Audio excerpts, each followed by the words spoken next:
Hello and welcome back to Education 240, Teaching and Learning Effective Methods of Classroom Instruction.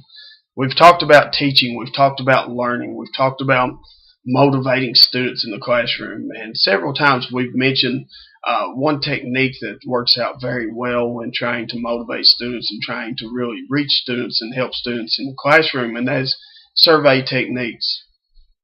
I've included with this packet in the text, if you'll take a moment to view that text, a sample survey that I like to use in my classroom. This survey covers everything from automobiles to computers to technology to flying to driving to sports to just about anything that you could possibly imagine. There's also a nice scoring guide that goes along with this survey. If you take time to develop and look through the scoring guide, you'll be able to see that this survey will be able to help you in the classroom understand what your students enjoy and what your students are able to focus more on. Once again, I do want to re-give the notion that a student that does not understand the material cannot succeed in the classroom. As well, a student that understands the material but cannot apply the material will not succeed in the classroom. Succeeding in the classroom goes well beyond making an A or B or C or even a passing grade.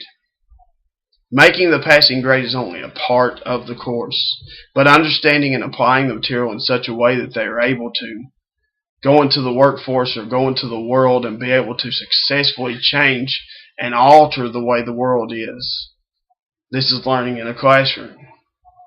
The survey that you can develop, and you may most certainly develop your own survey, but this survey will help you find a total area in your class, a total gap of students that are the majority of the students that are interested in a certain topic. With that application, with that survey, you will be able to also understand which topics are most highly favored and which topics are least favored.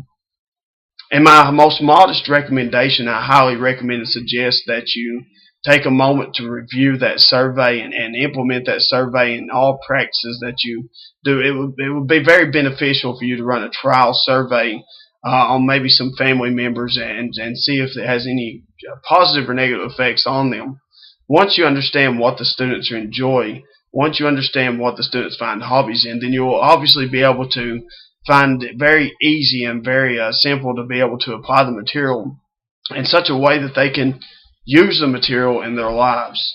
For instance, in a math class, if we find that students enjoy traveling, we can most certainly definitely cover traveling in the slope formula and the slope-intercept form when we are determining the line of an equation, or the equation of a line that's passing through a series of points, or an equation that's passing through a point with a given slope, or just given 2 points, finding the line of the equation of that line and how to find that equation.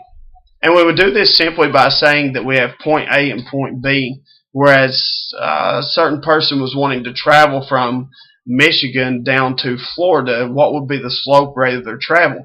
And given that slope rate, we would be able to apply a speed limit and the time that it would actually take that individual to make it from Michigan to Florida using the least amount of gas possible, driving the most efficient speed limit. By doing this, we can also show the students how to ultimately save money while they travel on their trips. We can show them how to save money in grocery stores and in Walmarts by finding the better deals and calculating their taxes and implementing a change variable and a ratio between sales and non-sales, or which sale is better in the long run, which loan is better when you take loan A that will save you so much money up front and so many per year, and loan B will save you so much up front and so many per year. Which loan would actually be the best in the long run? When would the two loans be equal? But using this survey, you'll most certainly be able to identify the areas in which your students are excited about, the areas in which your students are interested in. And you may just develop your own survey based upon what content area you teach. In mathematics, it's very simple to develop a survey that's based around student interest and student likes in a mathematical variable.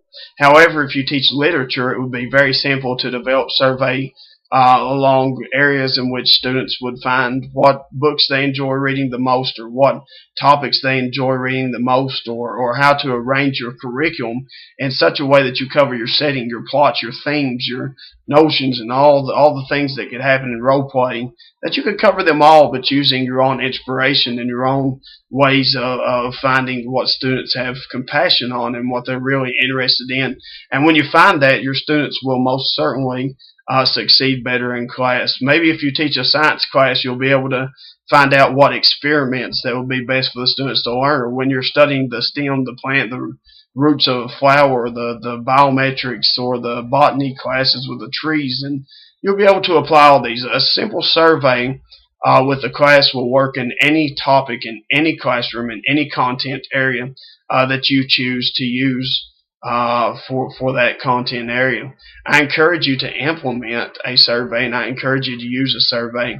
Survey applications are wonderful in keeping your students interested, in keeping your students motivated in the classroom. This goes hand in hand with teaching and learning.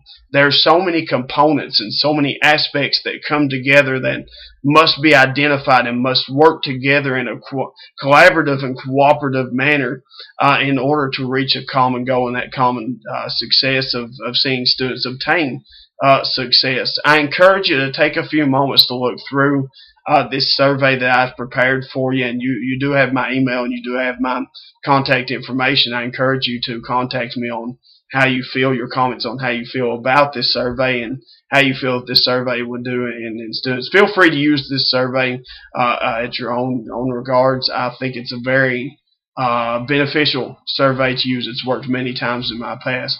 So I appreciate you listening to survey applications, and I hope that you're able to develop your own surveys, use your own surveys. I hope that you're able to see a change. There will most certainly be a change in the way that students are motivated and your teaching and your learning strategies used by this survey. So once again, thank you for listening to this chapter, and I look forward to seeing you in our last chapter, chapter 5, which is entitled The Learning Environment. Very important to create a learning environment. I look forward to seeing you in our next chapter.